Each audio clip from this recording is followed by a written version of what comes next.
اللہ رب العزت سے دعا ہے حق کہنے، حق سننے اور ہم سب کو اس پر عمل کرنے کی توفیق عطا فرمائے۔ ماہ جمادی الثانی اپنے اختتام کی طرف رواں ہیں اور اس ماہ مقدس میں خلیفہ بلا فصل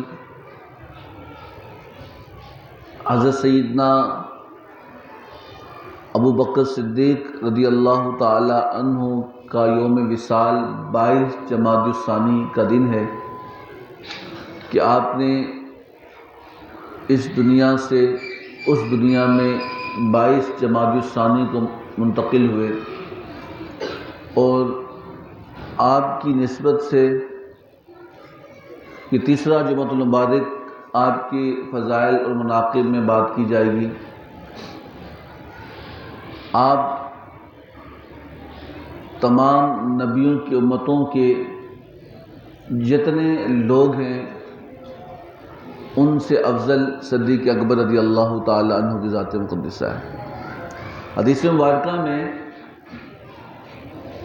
آتا ہے کہ روز قیامت کیا ہوگا کہ جب تمام نبیوں کی امتیں روز قیامت جنت میں جانے کے لیے کھڑی ہوں گی، اس وقت جب جو شخص سب سے پہلے جنت میں جائے گا، حضور نے فرمایا کہ میری امت تمام امتوں سے پہلے جنت میں داخل ہوگی، اور آپ نے فرمایا کہ میری امت میں جو جنت میں سب سے پہلا شخص داخل ہوگا وہ صدیق اکبر ہوگا۔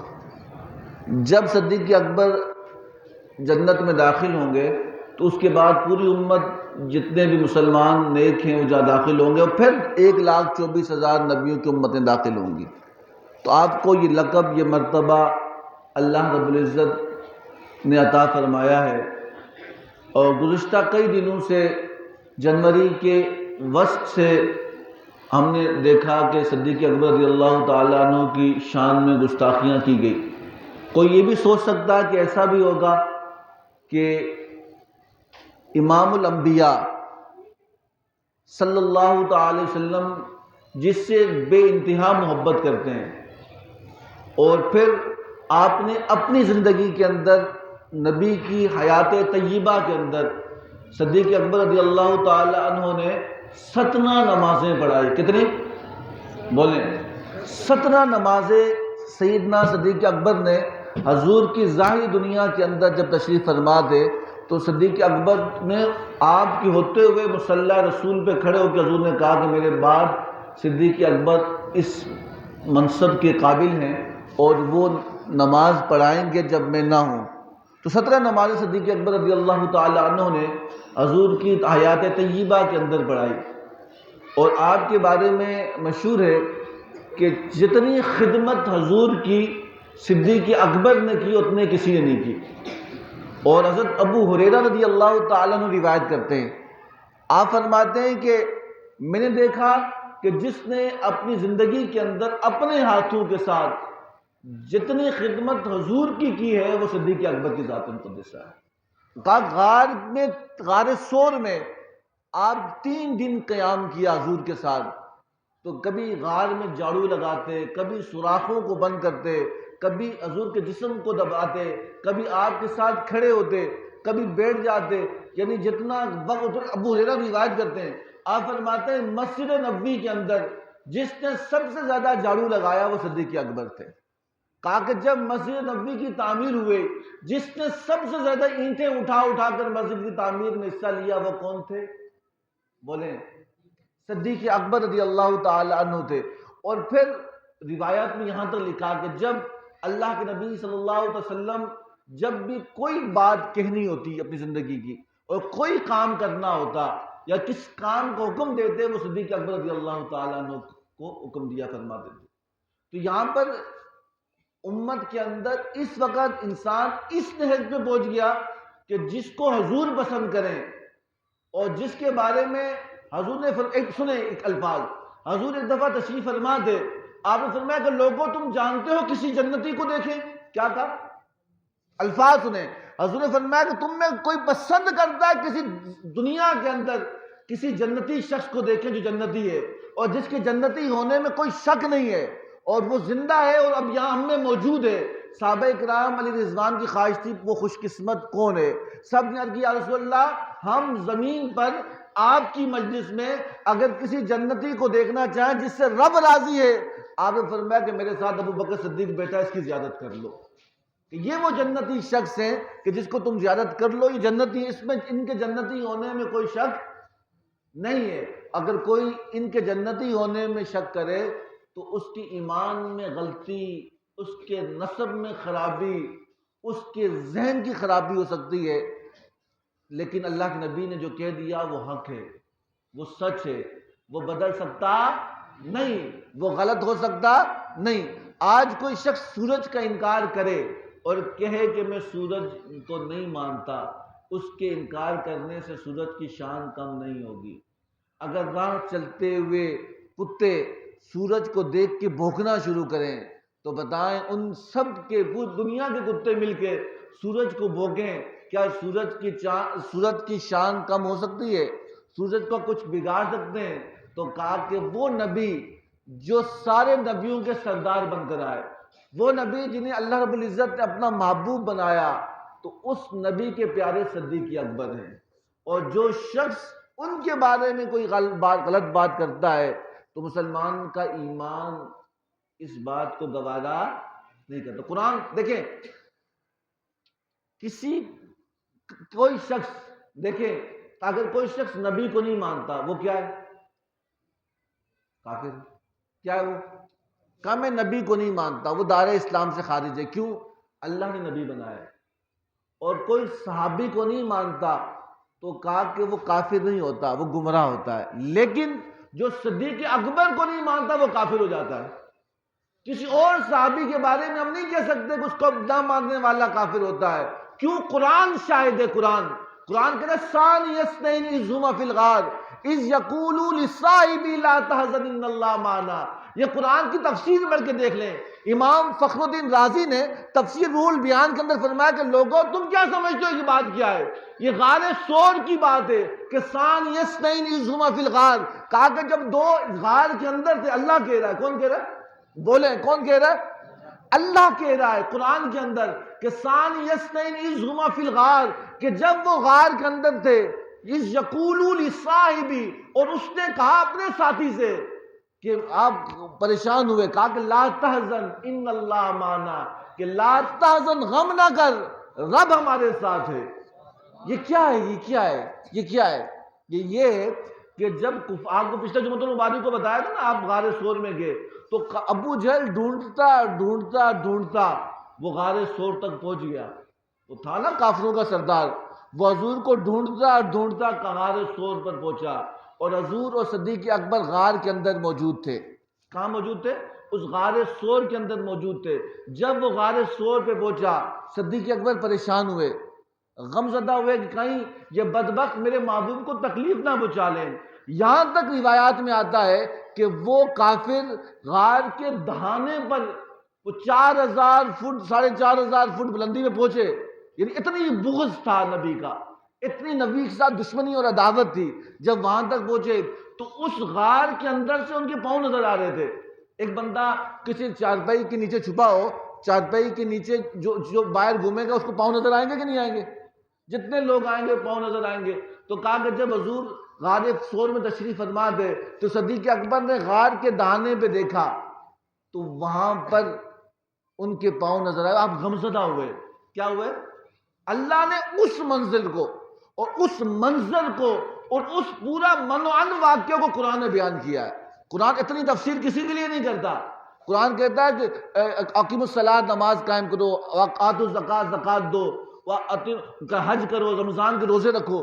اب تعداد تھوڑی بتائی، نماز کتنی پڑھیں، روزے کتنے رکھیں. قرآن اتنی تفسیر کسی کی نہیں بتاتا. لیکن جب یار غار کی باری آتی ہے تو قیامت تک کے لیے لوگوں کو پیغام دیتا ہے. کسی اور کی اتنی تفسیر نہیں کرتا، اپنے محبوب کے غلام کی تفسیر کرتا ہوں. یہ رب کی محبت ہے، یہ رب کی. اور کہا کہ پھر کیا ہے؟ کہا کہ جب اس وہاں پہ پہنچے، اور امام حکیم الامت مفتی احمد یار خان نعیمی اس کی تفسیر میں لکھتے ہیں کہ جب کفار غار کے دہانے پہ پہنچے، انہیں سوچا کہ اس غار کے اندر گھسیں، کہا کہ کچھ لمحوں کے اندر اللہ نے مکڑی کو حکم دیا کہ جالا بن لے. کیا کرے؟ کبوتر کو حکم دیا، کبوتری کو، کہ وہ وہاں پر گھونسلہ بنا کے انڈے دے دے. یعنی اتنا وقت لگا کہ جتنے وقت میں وہ وہاں پہنچے اور صدیق اکبر غمزدہ ہونے لگے نا، تو کبوتری نے غار کے دانے پہ انڈے بھی دے دیے اور بکری نے فوراً جالا بھی بنا دیا. ابو جہل نے کہا یہ جالا ٹوٹے گا تو کوئی اندر جائے گا نا، یہ تو پرانا جالا لگتا ہے، اس انڈوں کو ہٹا کے کوئی اندر جائے. یہاں کوئی نہیں آیا، آپ وہیں تھے. تو کہا کہ جب صدیق اکبر غمزدہ ہوئے تو اللہ کے محبوب نے کہا لا تحزن ان اللہ معنا، اے صدیق غم نہ کر، رب ہمارے ساتھ ہے. کہا غم نہ کر، رب ہمارے ساتھ ہے. تو قیامت تک خدائی مدد کب ہوتی ہے؟ خدائی مدد تب ہوتی ہے جب عشق رسول دل میں ہو، جب حضور کی محبت دل میں ہو. اور حضور صلہ کیا دیتے ہیں؟ حضور سنگت کا، محبت کا صلہ کیا دیتے ہیں؟ تو کہا کہ اللہ نے قرآن پاک میں کہا کہ وہ منظر کہ جب صدیق اکبر پریشان ہوئے تو حضور نے کہا غم نہ کر، اللہ ہمارے ساتھ ہے. اللہ نے وہ سارے الفاظ قرآن میں قیامت تک کی نقل کر دیے. تو اس لیے علماء فرماتے ہیں کہ صدیق اکبر کی صداقت، ان کا ایماندار ہونا، ان کا سچا ہونا، ان کا جنتی ہونا کون کہہ رہا ہے؟ بولیں کون کہہ رہا ہے؟ اللہ کہہ رہا ہے. اور جو ان کو نہ مانے وہ کس کو نہیں مان رہا؟ اللہ کا حکم کا انکار کرتا ہے تو وہ پھر اس کا ٹھکانہ کیا ہے؟ جہنم میں. تو آج ہمارے ملک پاکستان کے اندر پورے علماء اہل سنت، جتنے بھی مسالک کے علماء ہیں، وہ اس بارے میں بہت غصے کے اندر ہیں کہ دیکھو سب کچھ ہو سکتا ہے. صحابی کا انکار کفر نہیں ہے. کوئی بندہ کسی صحابی کا انکار کرے تو وہ گمراہ ہو جائے گا، لیکن صدیق اکبر کا انکار کرے کیا ہو جائے گا؟ کافر ہو جائے گا. کیونکہ وہ نص قطعی قرآن سے ان کی ایماندار ہونے کا موجود ہے. اور پھر ایک اور منظر سناؤ آپ کو، ایک حدیث سناؤ آپ کو. حضور محبت میں کس طرح بتاتے ہیں کہ یاد رکھنا. حضرت ایک صحابی روایت کرتے ہیں کہ روایت میں آتا ہے حضور مسجد نبوی میں تشریف لائے. کہاں لائے؟ بولیں. میں چاہوں گا کہ اللہ تعالیٰ صدیق اکبر کو جو حضور کی محبت تھی اس کا تھوڑا فیض ہم سب کو عطا کرے. اللہ تعالیٰ ہم سب کو عطا کرے. کہا کہ حضور دیکھیں یہ مسجد کا گیٹ ہے. مسجد نبوی کے اندر حضور کا گھر تھا. دروازے آپ صدیق اکبر رضی اللہ تعالیٰ آپ مسجد کے اندر داخل ہوئے تو آپ کے ایک ہاتھ میں صدیق اکبر کا ہاتھ تھا، ایک ہاتھ میں عمر فاروق کا ہاتھ تھا. کس کا ہاتھ تھا؟ ایک ہاتھ میں صدیق اکبر کا ہاتھ تھا اور ایک ہاتھ میں فاروق اعظم کا ہاتھ تھا. آپ مسجد نبوی کے اندر داخل ہوئے تو صحابہ کرام حضور کو دیکھ کے خوش ہوئے. آپ نے زیارت کی، کھڑے ہوئے تو اللہ کے نبی صلی اللہ علیہ وسلم نے اس وقت لوگوں کو پیغام دیا. حضور تو باخبر ہے نا، حضور تو جانتے ہیں فتنوں کو، حضور جانتے ہیں ہر معاملے کو. حضور فرمایا کہ دیکھو اس منظر کو، دیکھو اس بات کو، دیکھو. کیا بات؟ کہا کہ تم نے دیکھا میرے ساتھ کون آیا؟ صحابہ نے کہا ابو بکر اور عمر. کہا کہ ایک ہاتھ میں ابو بکر کا ہاتھ ہے، ایک ہاتھ میں عمر فاروق کا ہاتھ ہے. اور کہا کہ پھر فرمایا کہ اے لوگوں دیکھ لو، تم یہ منظر پھر دیکھو گے. کیا کہا؟ تم یہ منظر پھر دیکھو گے. اس کا مطلب نہیں عصر کی نماز میں، اس کا مطلب نہیں اگلے جمعے کو، اس کا مطلب نہیں 10 دن بعد. نانا کہا یا رسول اللہ کب دیکھو گے؟ کہا روز قیامت دیکھو گے، کہ جب سب نبی اپنی قبروں سے کھڑے ہوں گے، جب میں جنت کے لیے کھڑا ہوں گا، جب میں محشر کے لیے کھڑا ہوں گا، جب رب کا حکم ہوگا کہ کھڑے ہو جائیں سب لوگ جو دنیا سے دیکھے. قیامت قائم ہوگی جب میں اپنی قبر سے نکلوں گا اور اپنے روضہ انور سے باہر نکلوں گا تو اس وقت ایک ہاتھ میں صدیق اکبر کا ہاتھ ہوگا، ایک ہاتھ میں فاروق اعظم کا ہاتھ ہوگا. تو یہ جنت کا منظر، یہ قیامت کا منظر حضور نے اپنے صحابہ کو بتایا. اور پھر یہاں صوفیہ فرماتے ہیں کہ دیکھو صدیق اکبر کی قربانی کتنی بلند ہے. اور پھر رب تعالیٰ نے صلہ یہ دیا کہ صدیق اکبر نے غار کے اندر حضور کے سر انور کو اپنے یہاں پر رکھا، پنڈلی اپنے رانوں پہ رکھا، حضور نے آرام کیا. اور یہ صلہ یہ دیا کہ غار میں حضور کے سر انور کو صدیق اکبر کی ران میں بیٹھے رکھا اور آپ نے آرام کیا. تو صوفیہ فرماتے ہیں کہ دیکھو وہ ایک رات میں صدیق، وہ 3 راتیں صدیق اکبر نے حضور کی زیارت کی. اور سلسلہ نقشبند کے اندر اس لیے کہتے ہیں کہ وہ جو ان کے اندر جو خاموشی کے اندر ذکر کیا جاتا ہے، ذکر خفی کہتے ہیں جو سانسوں کے ذریعے کیا جاتا ہے، اس کا معاملہ یہ ہوتا ہے کہ کوئی اور نہیں سنتا، وہ دل میں ذکر ہوتا ہے، وہ رب کا اور بندے کا معاملہ ہوتا ہے۔ تو سلسلہ نقش بند کا سلسلہ جو ہے وہ صدیق اکبر سے جاری ہوا، اور پھر کہا کہ اس میں کیا فیض تھا؟ کہا کہ اس میں یہ فیض ہے کہ صدیق اکبر نے وہ 3 راتیں 3 دن حضور کی زیارت کی۔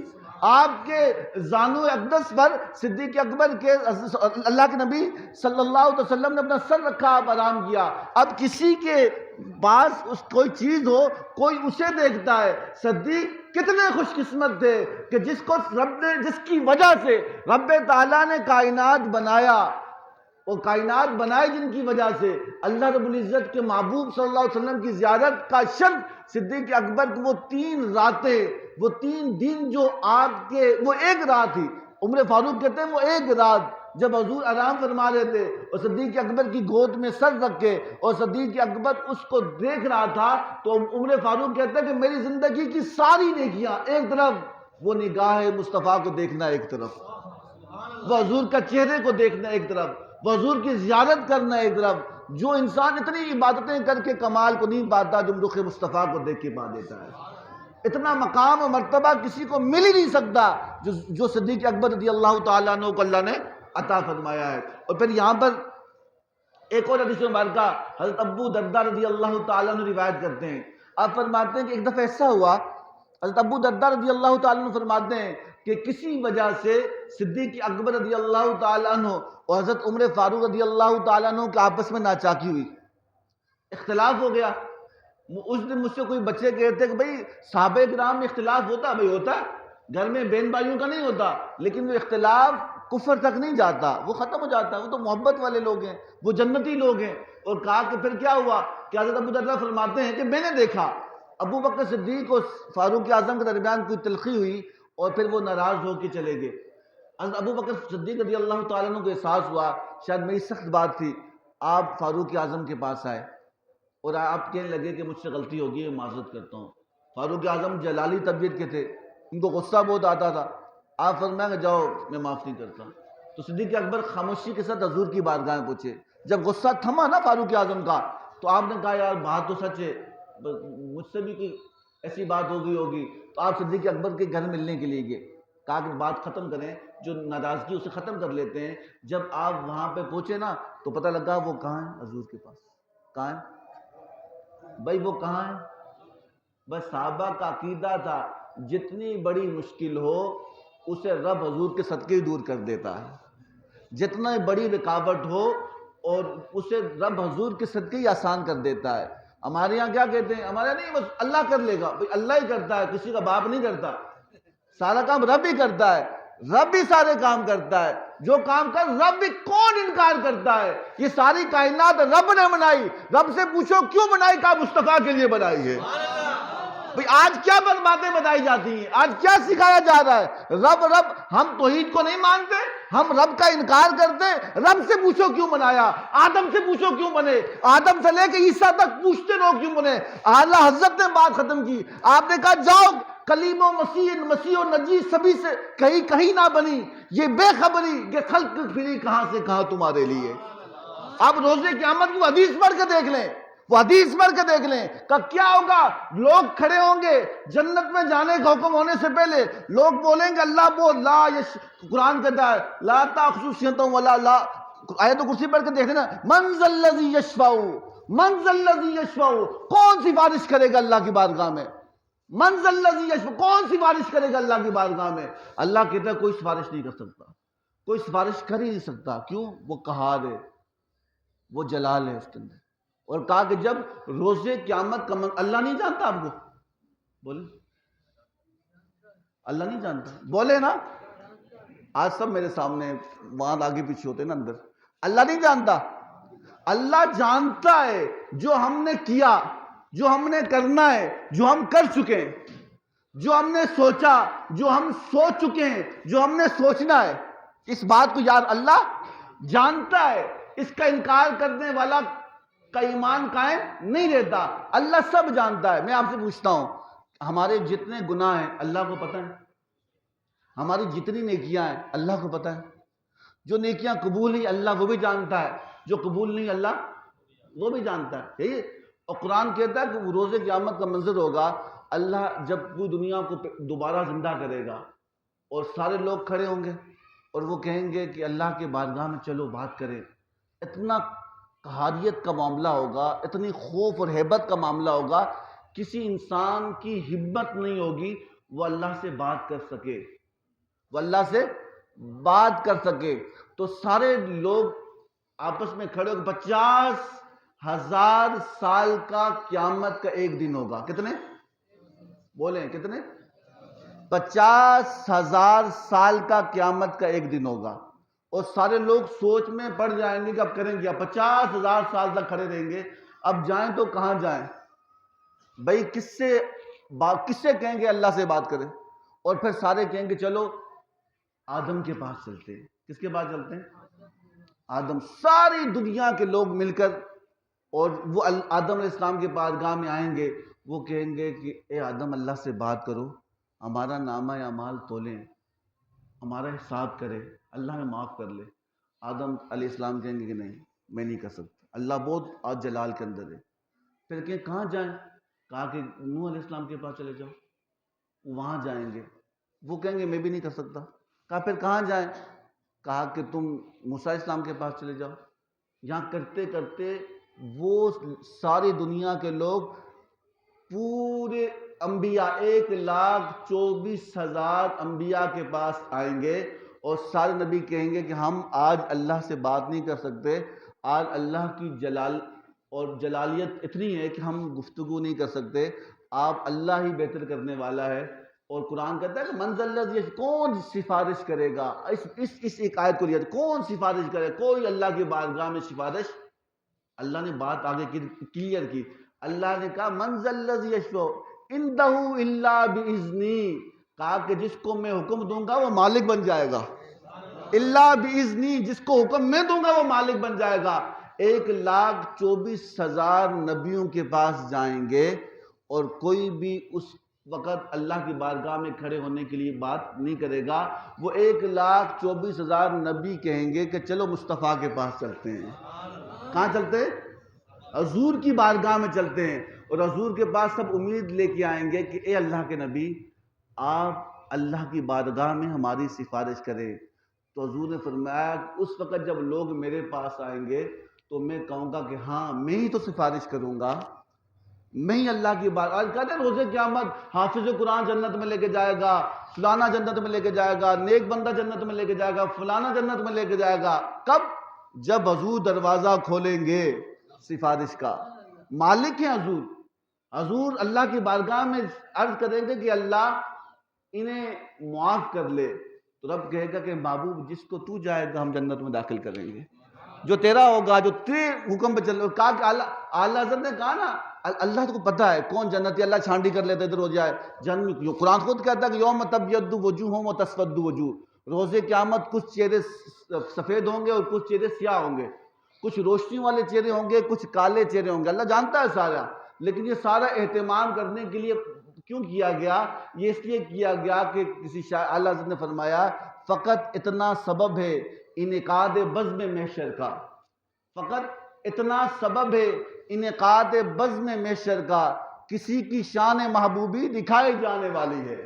کہا کہ اپنے محبوب کی شان، کہا کہ تم کہتے ہو کون کرے گا؟ کہا میرا محبوب کرے گا. اور کہا کہ ابوبکر صدیق عمر فاروق رضی اللہ تعالیٰ عنہ کے جب وہی تو آپ صدیق اکبر حضور کی بارگاہ میں تھے، فاروق اعظم جب ڈھونڈتے صدیق اکبر کے پاس پہنچے، پتہ لگا حضور کی بارگاہ میں. آپ حضور کی بارگاہ میں پہنچے، آپ نے حضور کو بتایا ابوبکر صدیق نے مجھ سے غلطی ہوئی، مجھ سے میں معذرت کی، لیکن فاروق اعظم نہیں مانتے. کہ جب فاروق اعظم آئے تو حضرت ابو ہریرہ فرماتے ہیں، حضرت ابو درداء رضی اللہ تعالیٰ فرماتے ہیں کہ حضور کا چہرہ سرخ ہو چکا تھا، سرخ لال ہوا تھا غصے سے. اور آپ صدیق اکبر نے دیکھا، فاروق اعظم نے دیکھا، اور یہاں تک کہ جب دیکھا کہ حضور غصے میں تو صدیق اکبر کھڑے ہوئے، اپنے دونوں ہاتھوں کا حضور گھٹنوں پہ رکھا کہ یا رسول اللہ میں نے معذرت کی، مجھ سے غصہ آ گیا تھا.